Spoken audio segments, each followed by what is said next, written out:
Welcome to Cuss Discuss, a new podcast from Song Power, where we strip away the pleasantries to deep dive into the current moment. I'm your host, Auburn Wideman, and on this week's episode, we're joined by former song co-directors and long-term New Orleans residents Wendy Moore O'Neill and Aesha Rasheed, where we commemorate the 20th anniversary of Katrina, how it changed New Orleans, dive into the organizing work it birthed, and the lessons that can be applied today. Let's get to cussing and discussing. My name is Wendy Moore O'Neill, born and raised from New Orleans, Louisiana. But I like to tell people that I'm first generation because my parents aren't from New Orleans, and that's a very particular experience here, where many people have been here since before the United States was the United States. And I have been a part of song for almost all of its history. And most recently, got to be a co-director with Aesha Rasheed, and have spent the last couple of years being a noisy member. We love our noisy members and appreciate it. Maybe I should say something. I'm sorry. I realize I didn't say anything. Like, I'm a freedom singer, which means that I use congregational singing to help people who are trying to do something to make our lives better together, that affirms what we're trying to do. And I see myself as a cheerleader of sorts, a cheerleader and a water boy for organizers. So that's kind of a little bit about my role in movement. Yes. What about you, Aesha? Are we passing to me? Okay. Hey, it's good to be here. My name is Aesha Rasheed, and I am from Oklahoma, New Orleanian for the last 25 years, which is a little more than half of my life. I am a healer and spiritual worker, who works in Afro-Indigenous traditions in New Orleans. I'm an organizer for a long time. I think Hurricane Katrina and the moments we're going to talk about, part of what began my understanding of myself as an organizer, and also what ultimately brought me to song. So I got involved in song in 2007, and Katrina ultimately brings me to relationship to song, where I've been a member leader, was once part of the willing few board members, and then eventually, after a long period of just being a rowdy member, I became co-director with Wendy Moore O'Neill for the years between the beginning of pandemic season 1 and like pandemic season 3 or 4. Before we really jump in, I think one of the things that all of this technological is saying in this city of souls is that I think it would be important. I have a bowl of water with me. I have a piece of coral with me. And I think that the spirits want just a moment to remember the at least 2,000 lost in Katrina. So we lost a lot of people physically. And I think this is a season when I feel them wanting to be remembered. So I think we could just take a moment and remember those. Some say 1,800, some say many, many more lives that were lost due to the storm and the ensuing neglect and failure, and all of the ways that folks were left without what they needed to survive. So maybe we could just take a couple of deep breaths with that. Okay, thank you. Appreciate that. Thank you for giving that space. I think our first thing I want to ask is like, what was pre-Katrina New Orleans like for y'all? like what is like I hear so many people talk about like there is a stark difference between New Orleans before and after the storm.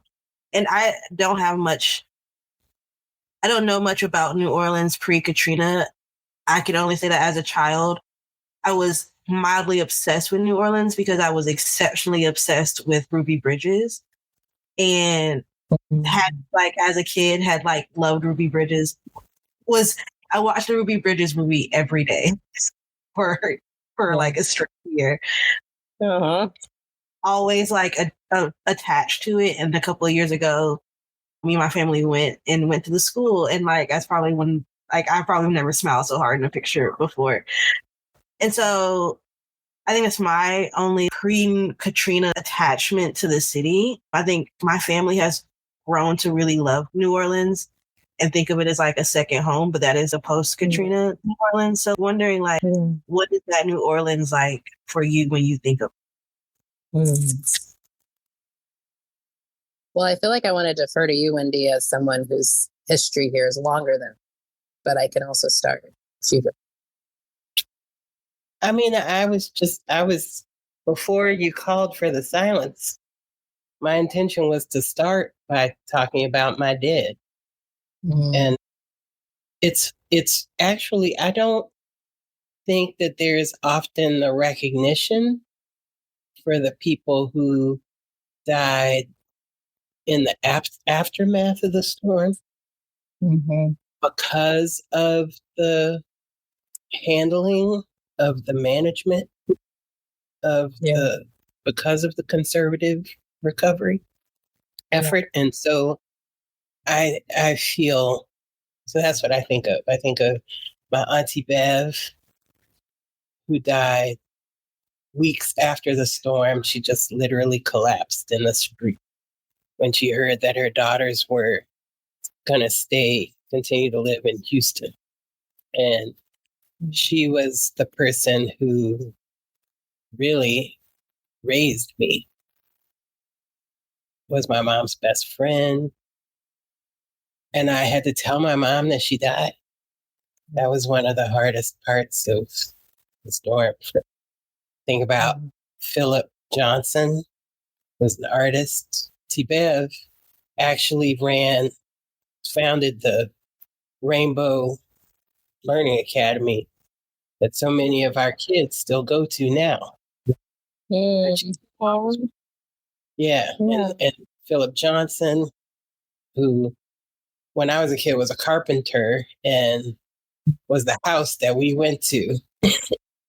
I probably ate more meals under his table than at my own house in my childhood. And so I think about he became a ceramicist later on.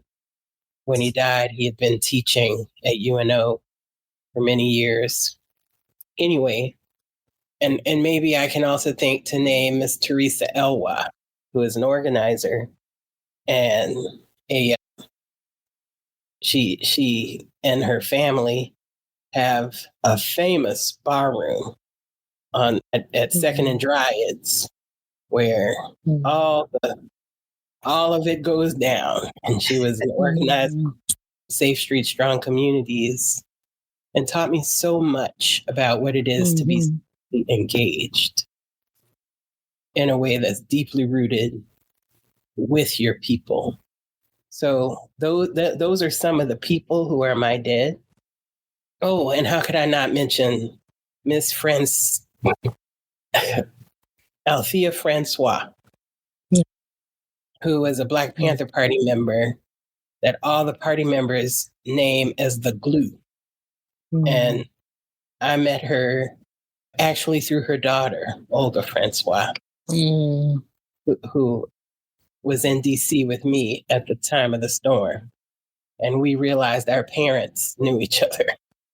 And that's how I met Miss Althea, who I later on worked with at Safe Street Strong Communities. But all these people are people who did not die in the levee breach. They died in the aftermath of the storm. And they are so much a part of the New Orleans that breathe.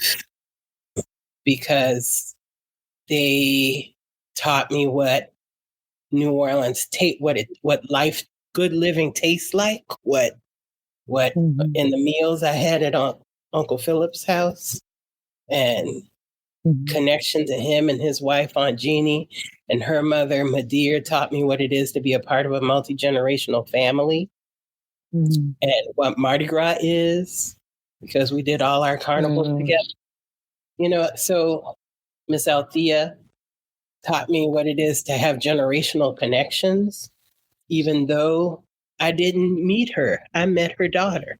You know what I'm saying? That's that I know.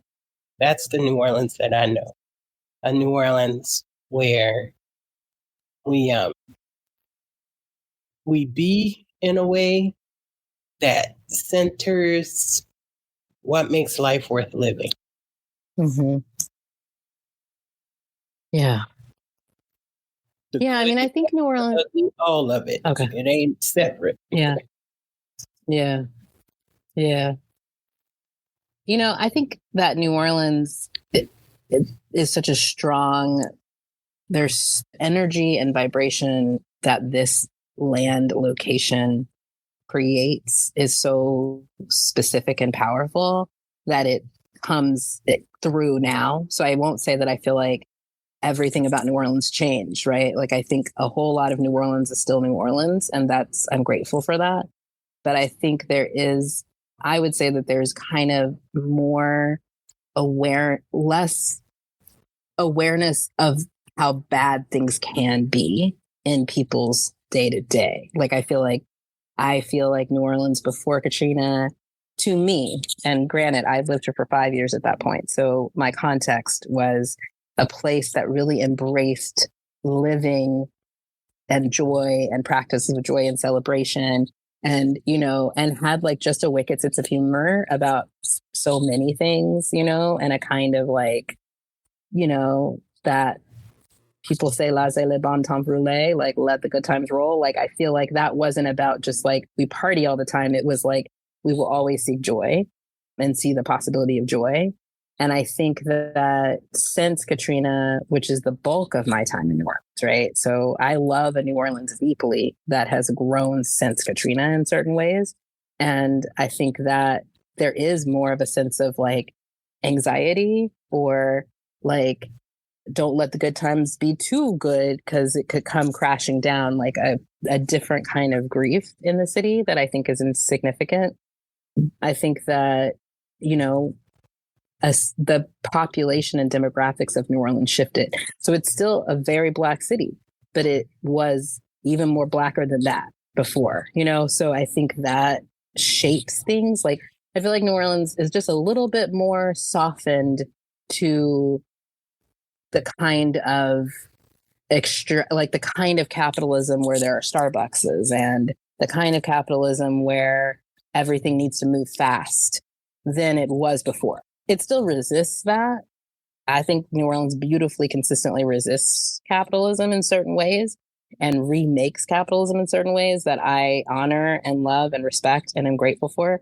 But I think that the Katrina sort of hit in a way that like people were like, we just can't have local stuff all the time. Sometimes you got to go to the big box store. Like there's just a certain kind of surrender to the colonization that I feel like happens over and over again, and I think is replicated, especially in small town America everywhere. Like I'm familiar with it in the place I'm from, which is a small town in Oklahoma. But New Orleans had built a kind of powerful kind of block for some of it, and I think that has been weakened. And that's one of the things that I see as different. Yeah, I'm sorry. Yeah.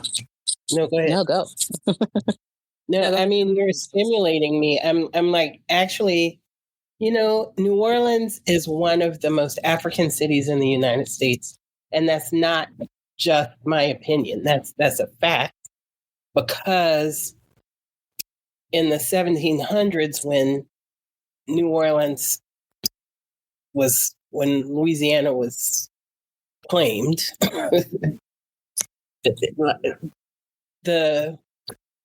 and they decided to kidnapped Africans over. The the ships that came over came directly from the Senegambia River to the port of New Orleans, which is different from other places because in other places they stopped. Yeah. And so there were people, concentrated groups of people here who shared culture and language and skills and memory and settled here, since the 1700s, which is different from the places around us. So, and then we were colonized by people who allowed, who's in ways that meant that even before the end of enslavement, Black people were able to own property here. And Black women were able to own property here. So this was a place where most Black people here had been here for generations.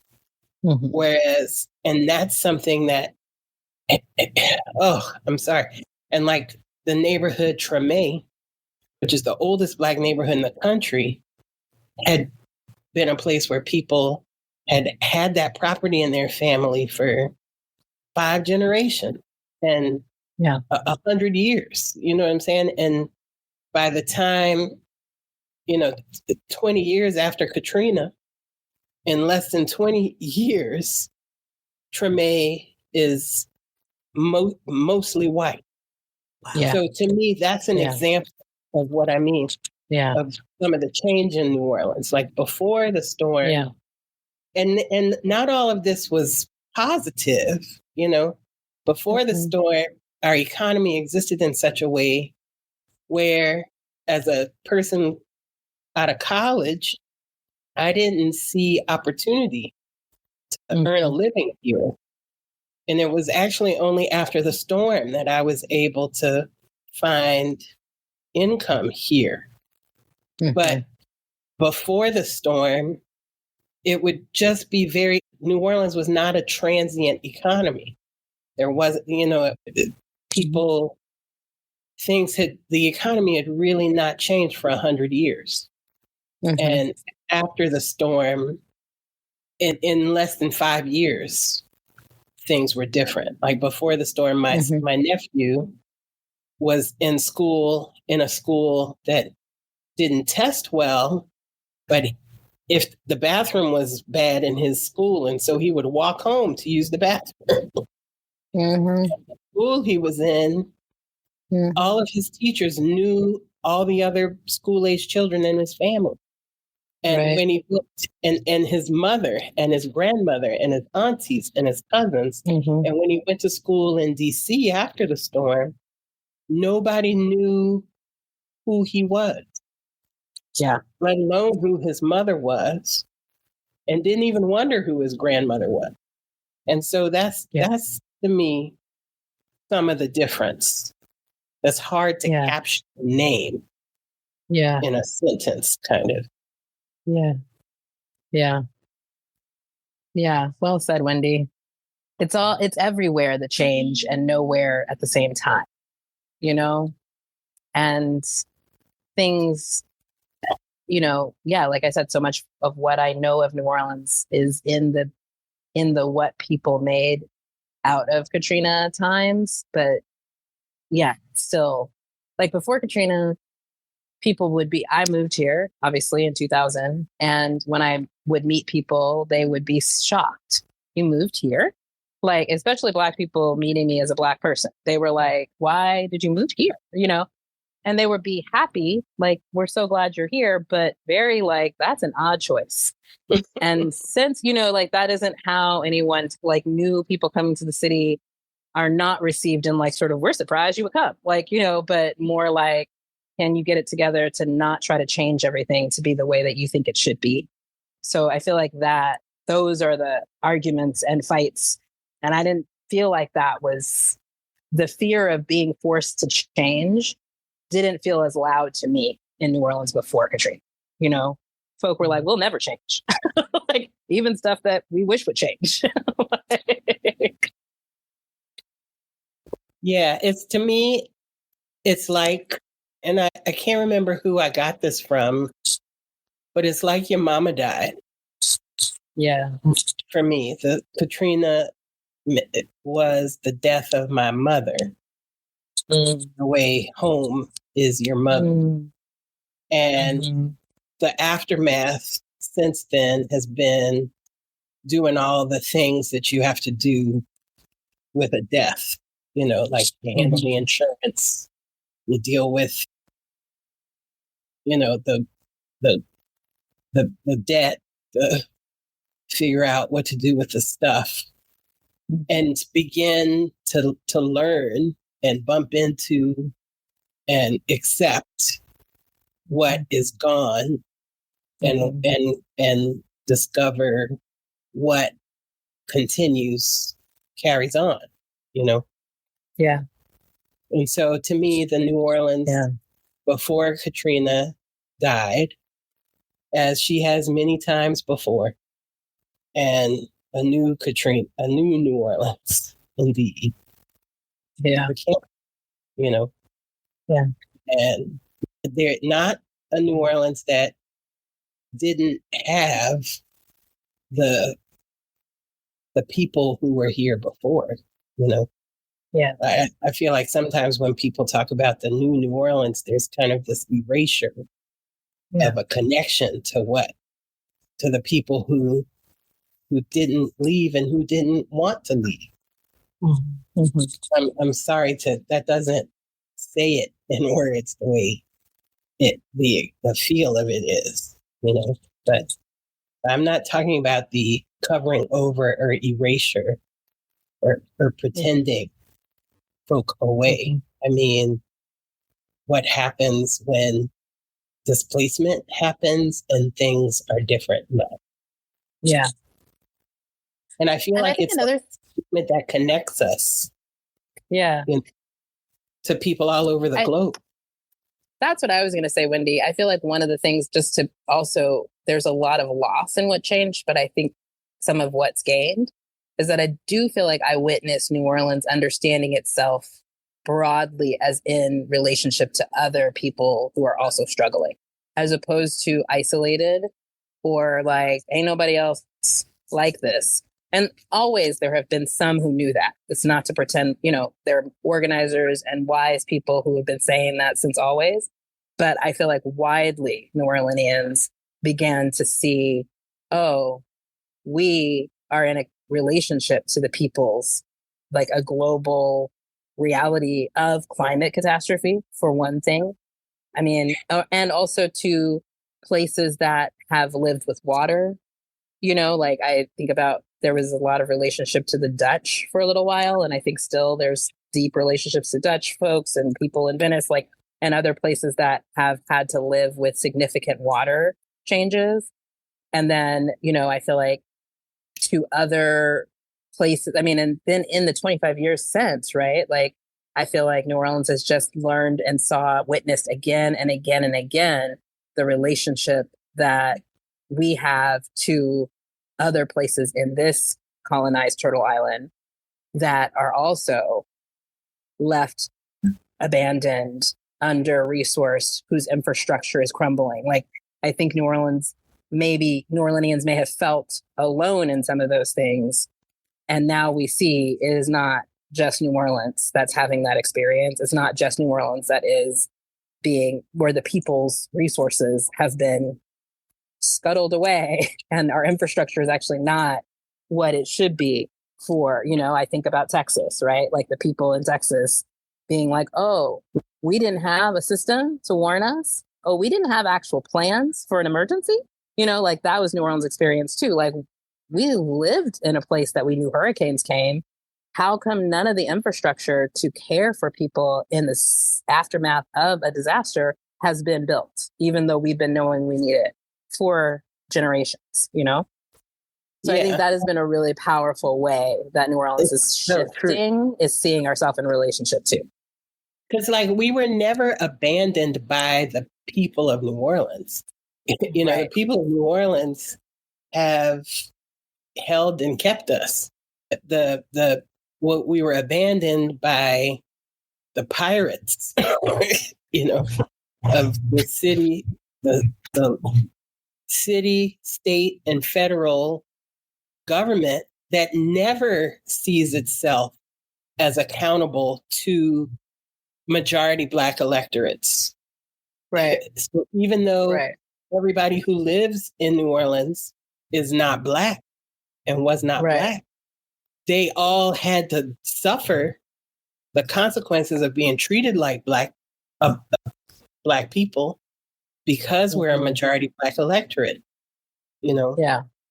And so that means that there's permission to fleece and under-resource. And, you know, even though we pay our taxes, we overpay taxes. But our schools, our city infrastructure, you know, the water, the streets, the highways, the emergency relief services, none of that is reflected. You know, it reflects our tax investment. Yeah. And that's one of the things that connects us across the Black Belt South, that connects us across, you know, like there are people like Palamu Yasalam and others who have been a part of Black liberation movements, who connect us to other parts of the colonized world, you know, who recognize this is, you know, like I had been hearing through the 90s while I lived in other parts of the South about structural adjustment and the way the World Bank treats colonized nations all across the globe. But where structural adjustment means that there's a practice of moving publicly held capital, large blocks of publicly held capital, into private hands. And that's something that happens frequently in the global South, is this kind of structural adjustment. And I was like, after Katrina, with the conservative recovery effort that decided that we would move, I have so many feelings about these things that we can move. You know, in the recovery efforts, President Bush said, we need a conservative recovery effort. Yeah. And that's what we're going to have. And what that meant is that people would die. That meant that all those people whose names I listed would die or would be marked for death, for sure. Yeah. Because it meant moving public capital into private hands. So we get nonprofit proliferation. That's how we get more nonprofits after the storm in New Orleans than any other place in the hemisphere, bar Haiti. And what do we have with Haiti? Yeah. Do you see what I'm saying? For real. Like, yeah. It helped me to understand displacement. I thought, you know, I had learned of the Trail of Tears. I had learned about the ways that people had to move when the peso fell, you know what I'm saying? But I didn't understand what displacement was until 20 years later. Everything that I and other people did does not mean that my brother and his family can be back. Yeah. You know? Yeah. Oof. You're preaching, Wendy. I think that makes me, before we started recording, you were talking about Baby Bush and Trump. And I referenced the documentary in the Greater New Orleans Organizing Roundtable work. But just the idea that this Heritage Foundation has this long arc of policies that are specifically meant to kill us, and how that showed up in New Orleans in all these different ways. How did the organizing blossom? I think people naturally tend to organize when they have to, but I know that the organizing and organizers were there pre-storm, but thinking the things that are happening now that we see that were happening post Katrina, like the weaponization of immigration and of ICE and this pitting of Latinx communities against Black communities and saying like, oh, they're stealing your jobs. And just when they said that they tore down public housing and the public housing was like not even touched by the storm. And that man being like, we're not having those gangbangers come back here, knowing that that was mostly women, Black women, Black children. Can you speak more about the organizing and the work that comes out of Katrina and that legacy that is leaving in the cities? I mean, I'll just say what I was saying about Baby Bush. And then I think, Rasheed, your organizing has been so tremendous in it this time. I would really like to hear from you about that. But I see a connection, like after the storm, President Bush got on TV and said we need to have a conservative recovery effort. And I am 20 years later just reminded how Baby Bush was actually a prototype for a particular approach to the presidency, where he was a spokesperson for a maniacal, thuggish machine that functions under the, cover of multi-billion-dollar corporations. And you could see, like, Karl Rove, who was the head of the Republican Party, and in all of those think tanks, like the Heritage Foundation, and Cheney, who literally shot somebody in the face in broad daylight and never once saw a night in jail. That person apologized to him. You heard me?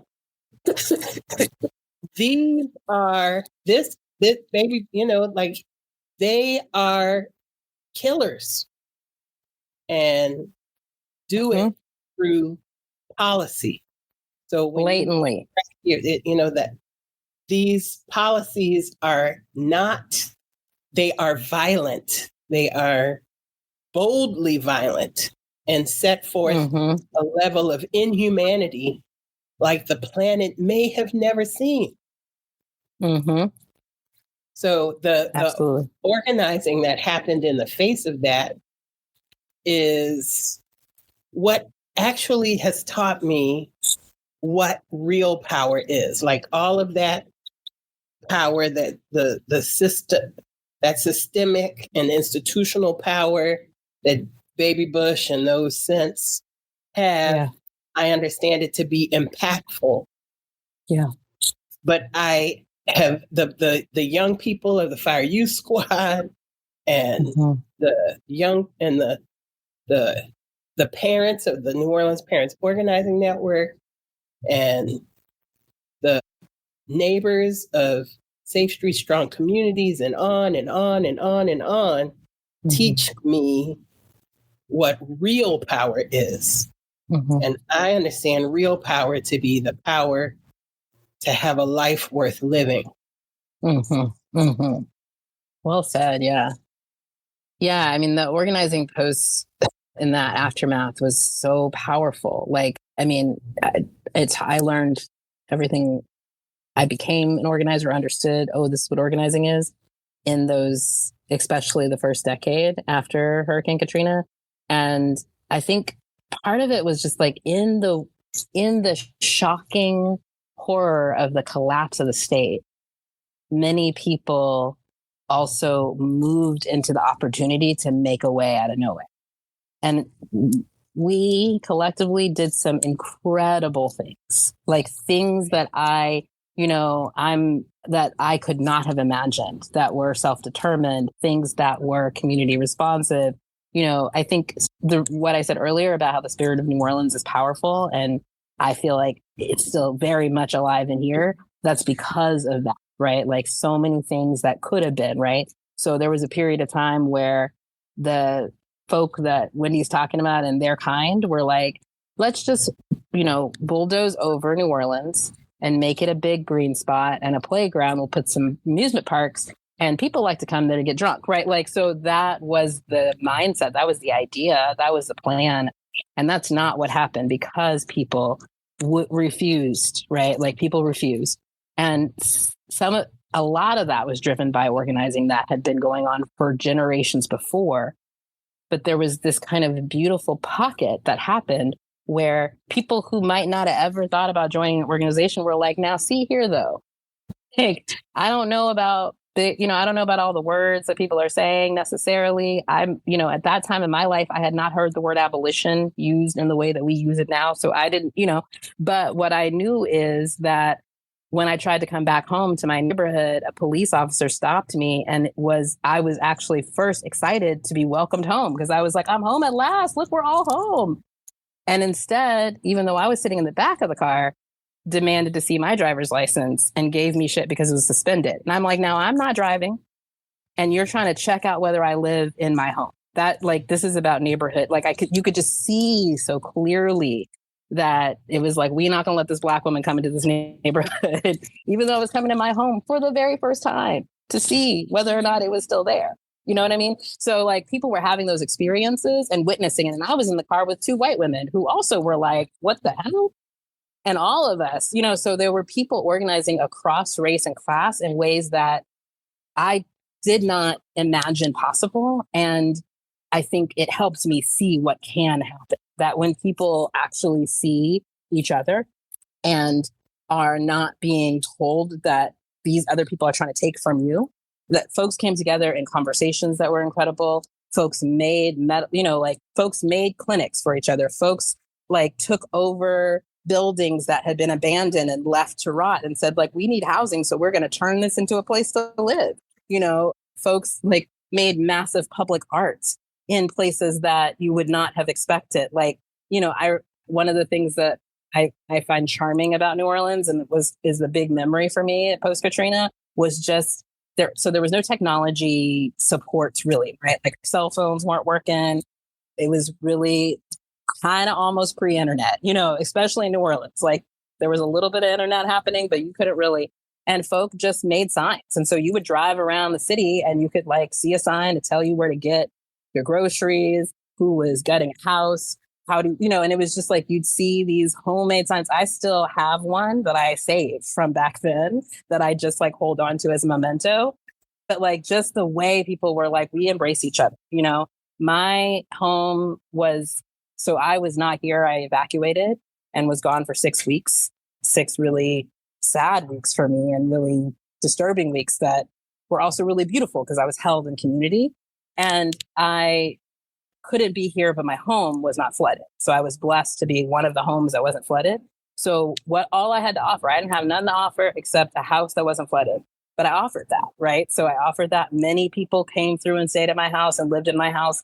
Some other people who I didn't know took my refrigerator out because there's a whole thing about refrigerators that, we could spend a lot of time on. But someone could break into my, so I was like, what do we need to do to get into my house so that, this person could just come lay their head somewhere? And people were doing that everywhere, making a way, when there wasn't something like Airbnb, I'm saying? The best parts of things let's swap our houses or use what we have to house people come from the people doing that for each other, not for capital. You know what I mean? There was no chart. It was just you got somebody who needs to sleep. I have a house. You can sleep in it.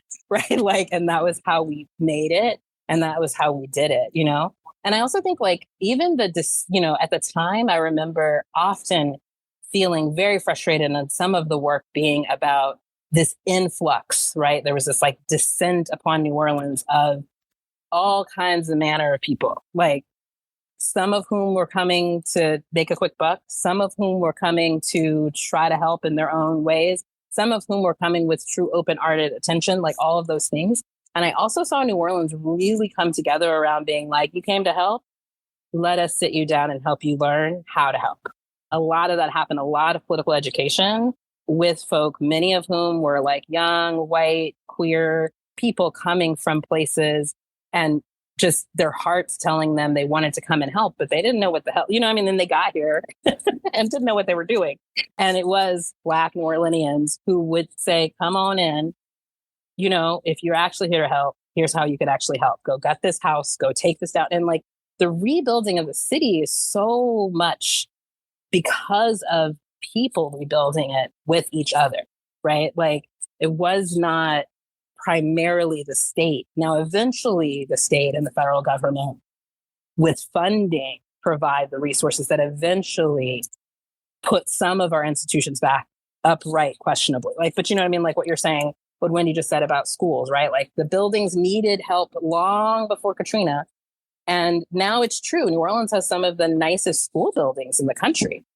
We could talk about how the education has been gutted inside of those school buildings, but it's true. The children have a much more like reasonable place to learn. And I think that's really beautiful. It should have been done a long time ago.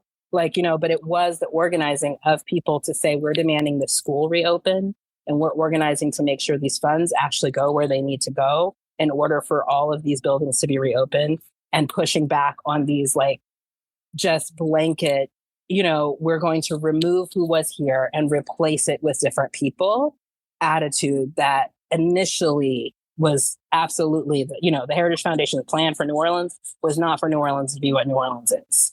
And New Orleans is what New Orleans is today, in part mainly because of people refusing those moves, you know? So, and I think at the time, I also think it's very connected to where we are now, where I feel like the shock and awe of it was so powerful that it would be easy to believe there's nothing we can do.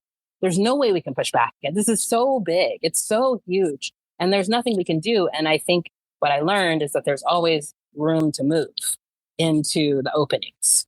Like there's always room to move into an opening and do some organizing that shifts something towards people having greater collective power, even if it's just to have the experience of exercising some power of self-determination. Yeah, the storm actually taught me that I've been an activist my whole life. I just sort of, it's an accident of birth in a way, because my parents were active. And so I just sort of was doing what the family does. And, but as I don't know how old I was when the storm hit. I can't remember, but it is a benchmark in my coming of age, because even though I had been grown for some time, my family had I wasn't living here at the time that Katrina hit. When Katrina hit, I was living in DC on sort of a hiatus from movement, from some movement heartbreak. And my family, all my immediate family was living in New Orleans, and and they were able to evacuate from the storm, although my mother was one of those people who didn't have money to leave, and so was planning on staying, and only evacuated because my brother begged her and refused to leave without her. And so they all got into my stepmother's 4-seater car. So it was 3 adults and 3 children, 1 car seat that drove through the contraflow, you know, from New Orleans to Houston, which is generally a 6-hour drive. It was something like 18 to 24 hours. Mm-hmm. And when they got to Houston, they didn't have very much money, you know, which was part of the reason why they didn't initially intend to leave. And but what little money they did have, they got a hotel room, and the hotels price gouged them. And so they only were able to stay 2 days, and they were trying to figure out where to go, you know, as they were also recognizing the measure, you know, New Orleans. The other thing about the storm is it wasn't just one neighborhood or one city, you know, it was the whole of the Gulf Coast. Exactly. Multiple municipalities, multiple states. So you couldn't just not go home. You couldn't go near home, and just we don't, a lot of times people don't grasp that. Right. That is just the how big this was. Anyway, so they were in a car accident with a truck. So first weeks, so August 30th is the anniversary of that car accident. And that changed my family forever. Yeah. And everyone in my family, bar me and my father, were in that car accident. So I feel like song and the movement, my dad had been a part of movement, like I said, and so many of the organizations we had been connected to. For me, primarily song. And when I say song, I'm not talking about the staff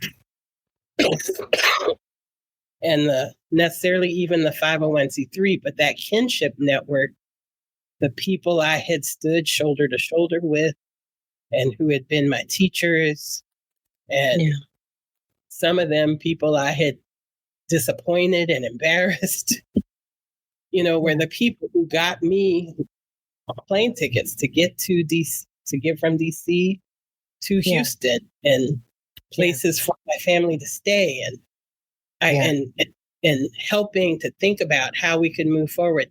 The people of Project South, my dad had been on the board of Project South for a little while.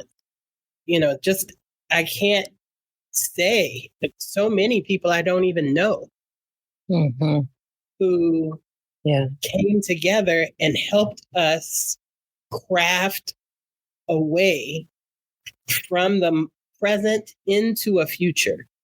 Yeah. That's what taught me what movement is. I didn't know. I thought movement was a thing you got in a workshop. I thought movement was the plan on the strategic plan and the objectives and the clipboard. And no, a movement is people collectivizing what they have that helps away from hither to yon. Yes. And I learned so much about what power is, and that movement looks like what you need it to look like when you need it. Yes. Yes. Ashe. Yes. Yeah, I mean, this was the beginning, we come to the spell, that Cielo and I brought to song, but the spell is so alive. It's like New Orleans, my Katrina experience walked it out, right? Like, take care of yourself. This is how the spell works. We take care of ourselves. So get to what you need, like prepare the way that, the beautiful work that Pink Slipper is sharing now with the larger community that is born of so many people in New Orleans figuring out how to take care of self during an emergency, take care of each other, like use what you have to take care of somebody, right? Like, so for me, the web that I had already linked into, which connects to song eventually, was the Michigan Women's Music Festival, which I had been just barely started to connect with. And those folk took me in. Like, I was housed by people who I had never met. People picked me up. Like, people were like, what do you need? Where do you need to be? We have somebody who needs somewhere. And it taught me so much about, like, it wasn't like folks had a lot, like just folks had a couch, folks had a pair of shoes, but people figured out how to collectivize that to support my life and transform how I, was able to live at that time. And, and then take care of our people, right? So as you get yourself to a place where you can do something to help somebody, and then you somebodies get together and do something to help somebodies collectively. That is what organizing to me is. Like, that is, like you said, Wendy, well said. That's movement. Yeah. And it taught me so much about the power. And I'm not saying not then, like looking at it now, I understand something about the kind of power I want to have, because while there is much we don't have and that has not worked, that continues to not work. Let's be clear. The Orleanian public school system is, as Monique Harden said in that film, primarily a developer, not like Aesha just named. They have some beautiful, but they are not educating children as their primary function. Right. You know, in spite of people pressing and pushing and grinding to make it so, to make it different. But so even though there's much that we don't have, it's much like, the story of these United States. The republic that for which it stands, that is being referred to in that pledge, is not yet here. It's a republic that is in conceptual. The republic that stands, the republic that is not the kind of power that I want. That United States is not the United States that has ever invested in us, or it's born of oppressive systems. It is not for us.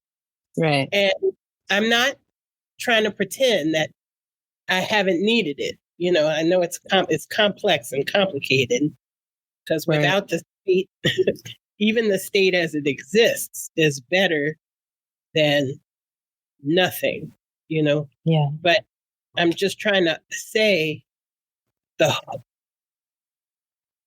what I see again and again as the kind of power that I want to have. Like so many of the things you named. Like I keep thinking about the young people who went to John Mack when it was still John Mack. And there who I learned that there were more security in the school than teachers. And those young people continued to organize, and so many of them became the Fire Youth Squad that worked to build a more just recovery school system. And even though they didn't, I think, build a more just recovery school system or public school system, they did build a village that takes care of each other in such a way that the people in the village know that they have lives worth living. The people in the village celebrate that they are still here. Yeah. I don't know, it sounds so small, but it's so everything. It's such a major victory. You know that Lucille Clifton poem, "Won't you celebrate with me that every day something was tried to kill me and has failed?" To me, that shows how much more powerful those young people are. Yeah. That in spite of the conservative recovery effort and the systems, institutions and policies that are in place that have actually gotten stronger. Because when they were first proposed, it was preposterous. It had people on national TV kirking out. You know what I'm saying? And now you got people actually, I don't know what to say. Like that is actually coming from the White House. You know what I'm saying? What was considered an error and a mistake is actually coming from the press secretary. So the policies actually gotten stronger and moved further to the right. And these young people in spite of that kind of imperial power, are living good lives as whole human beings, leading how you live.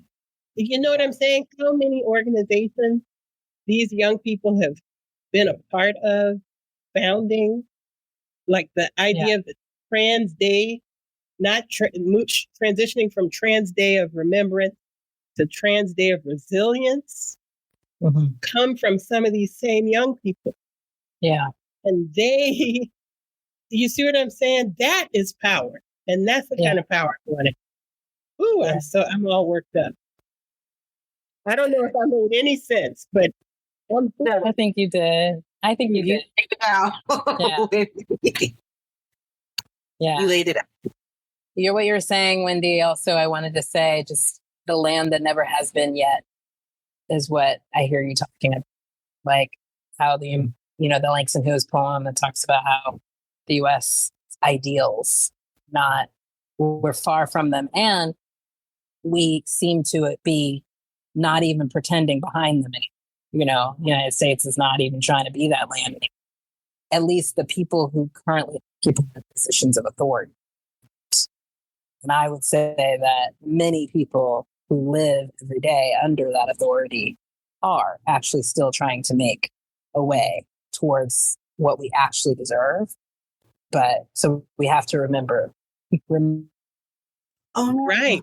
Like even though the other side, the opposition forces have what they have, there's actually, and we may not, and they may withhold whatever they withhold, there's actually so much more available than what they have.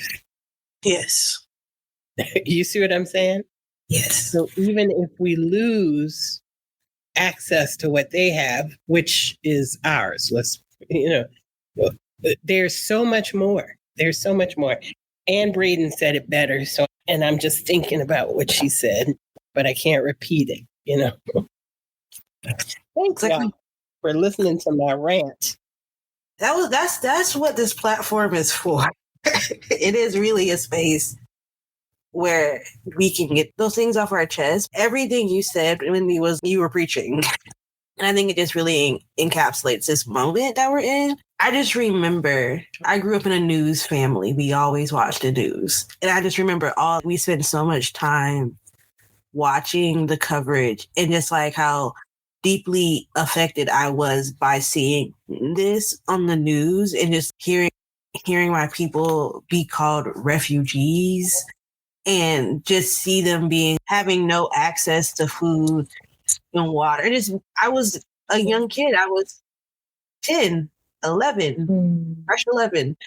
And I just remember being like, yeah, that's fucked up. This is crazy. I remember, Kanye West getting on the TV and being like, George Bush does not care about Black people. And how controversial it was for him to say that, but for that to be the God honest truth that like, this is happening because these are Black people. And that was just so eye-opening for me as a child to be like, oh. And like I told you, I'd watched Ruby Bridges. So I knew what racism and these things were in a conceptual sense. I had experienced some racism, of course, as a child.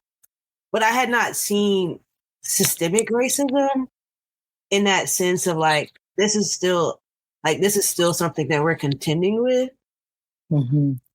And then to like grow up and then like my family followed New Orleans and for us to go back to New Orleans and like to be like, we love this place. And then just feel like deeply connected because of what we know that the people of New Orleans have gone through. It blows my mind, honestly, every time. And now there's like been this resurgence of the different documentaries and just people's experiences, and people are on TikTok talking about their personal experiences with the storm. And just, I'm also thinking how we got to get prepared because this is going to happen again. Mm-hmm. It's going to happen again. And I am from a place where the next big storm is probably going to affect my people.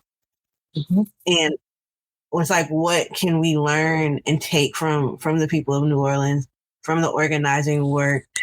And I'm like, oh, like we need to prepare. Like there's a difference between like, oh, we need to get our water and our batteries. It's like, no, like actually, how do we start thinking about clinics, and what are we going to do about schooling, and what are we going to do when the water does come?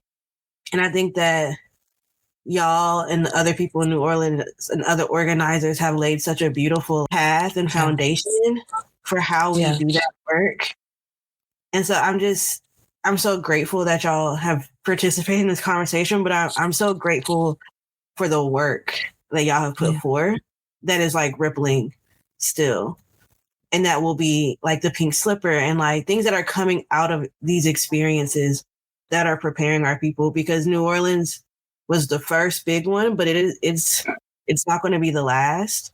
And it could even happen again in New Orleans. And it's like, what are we doing to prepare? Yeah. And we see that like we've gone from baby Bush to big dictator with Trump. It's true. It's true. It's true.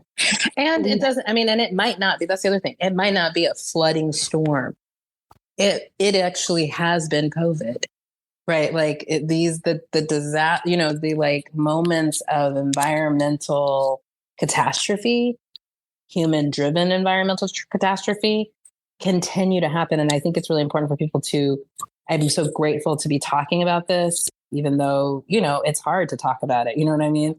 In part because it's important to remember I'm an Oklahoman and I was raised with stories of the dust storm, but not the whole story of the dust storm and not the ecological disaster and displacement that the dust storm actually was. I'm also a multi-generational Oklahoman because my people were displaced to Oklahoma by a disaster driven by policy, cotton, like, you know, like who gets pushed where. So it's happened before. It is happening now. It will happen again. So absolutely, I think Auburn, like people being ready and clear-eyed about the fact that it will, whether it's happened exactly in your timeline, in your location yet is the only question, right? Like, but it is happening everywhere all the time. Which means that we have opportunities everywhere all the time for the organizing that can happen when people are clear that the state is not designed to take care of us. Like we could make a collective way to take care of ourselves and each other. But the current state that we live underneath the administration of is not intended for that. It's not designed for that. To the degree that it ever does that, it's because somebody organized to make it happen. Yeah. And I appreciate, I can hear Shana Griffin in my ear. Like the Women's Health and Justice Initiative built a clinic, you know, it was a clinic. That was their response to the storm. So, and I remember, you know, and the clinic lasted for about 5 years. Yeah. And it was an incredible revolutionary health clinic for women of color, you know, in a low income part of town in Treme. But I can hear her saying that we could not exist. Like we couldn't fill the gap left by the state. Mm-hmm. You know, so that what I remember, so I don't think that we can, so I'm thinking so many different things.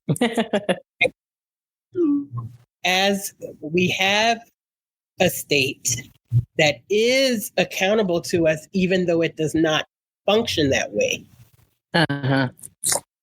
And I like the block and build strategies that say we need to continue to push and force that state that we pay for to act like we own it, you know? Right. So I'm for that. Right. And I am not trying to replicate the empire and the scale of the empire. I'm actually trying to strengthen the ground, you know, find ways to be strong where I am, no matter how long that takes, no matter the conditions, no matter who I'm with, strengthen. Yeah. And how you do it, I learned from Norris Henderson, you do it one day longer Yeah. than your position. You do it. Yeah. That's how you do it. That no matter what, you continue to move in that direction towards that objective. And I'm so grateful. I'm grateful for what is, including if we hadn't lived through the things we lived through, I think had we come to the moment of the pandemic, I think we would be much more lost than we were. Yes. And less equipped to be in leadership at some. Say that. Absolutely. I think we would have had less understanding about what was then coming. Yes. We didn't necessarily know that we were going to have fascism, but we knew that kind of approach, you see what I'm saying, brings more trouble. And so we knew that what we could do was figure out how we could build what we could build. Build alignment, build, fortify to be able to weather what comes next and not spend all our everything without leaving some for what comes next. Right. And so that's what I'm thinking about. I'm appreciative of that. And I don't pretend to have, I'm still struggling to have words for 20 years ago. I don't have real words. I have an incredible amount of gratitude, an incredible amount of respect for all the people, including some people I can't stand, like that in Aesha Jucali. Can't stand him. Find him to be absolutely unpleasant as a human being. But I know what he said is right. Said they took their best shot and they didn't take us out. Yeah. We're still here. We are still here. And he's right.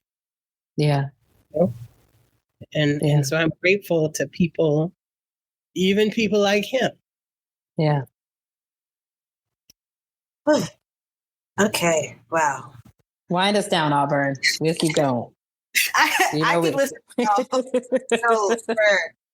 forever. I think I want to wrap this up. And I think this has been so generative and amazing. Way better than I could have planned. So I want to wrap this up, but I think I want to end on a good note. So I'm going to give you both a chance to what is something in this moment, something then that is bringing you joy, that you're finding to be beautiful, and that is like a salve right now for you. Wow. So many things, actually. I just got back from a very beautiful road trip where I just got to run my hands figuratively up and down up the breast of Turtle Island and down the spine, I'll just say, So trees, being with green, bringing in, being with the life that the earth has offered. And especially in my yard, I never would have thought that I would steward a piece of land here in New Orleans, but I do. And it gives me joy every day to come outside and see it and to have a place to offer space to others, to have a place that can be gathered. I mean, I think that was such a balm to me at Katrina. I think now that I say this out loud, I realize that it means so much to me that I know, I have folks coming into town, who need a place to lay their head, and I have places for them to lay their heads, I'm grateful, and that gives me joy. And I'm going to actually get off this call and clean and tend for one of those beloveds who is coming soon. So that makes me think of, like, one of the things that is heartbreaking to me is that I moved back home so my brother could move back home, and children, and there were 4 of them then, and now they're 5, and most of their memories now are not home. You know, their mother's family their parents are from here, but their mother's family is from here for generations in a way that her whole family lives on the same street, you know. And my brother has been able to stay in that spot in your home. Described it as such a wonderful place to be. Aww. And that brings me, that's a balm. And I think of I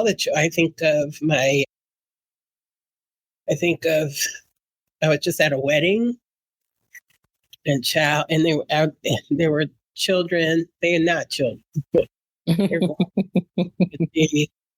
I met them when they were teenagers. Some of them were part of the Fire Youth Squad. Some of them were part of Breakout. Some of them were coalition of youth groups that I was just an adult witness and supporter to, and they were young people who were targeted by this conservative recovery effort intended by the school system to be in prison or dead.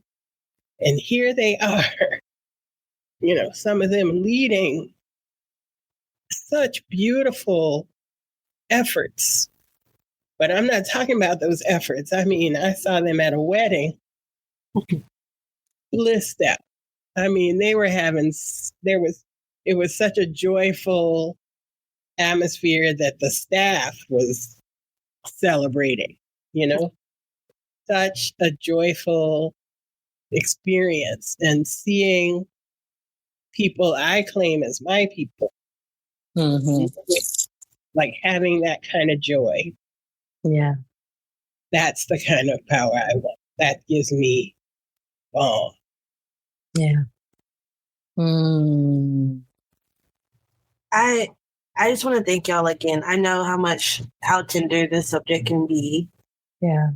And how a storm like that can be so traumatic, and all the things that are wrapped up in it. So I just really appreciate y'all joining this, for being open and willing, for sharing some of the most like beautiful, on point insight of the times that we are in, and being able to just the through lines that are there. And I just want to give y'all my appreciation and y'all's flowers, and thank y'all so much for the leadership that you brought to song in our own pandemic and our own storm, and how that so much of that came from y'all's experiences through Katrina. And so thank y'all for joining Cuss Discuss.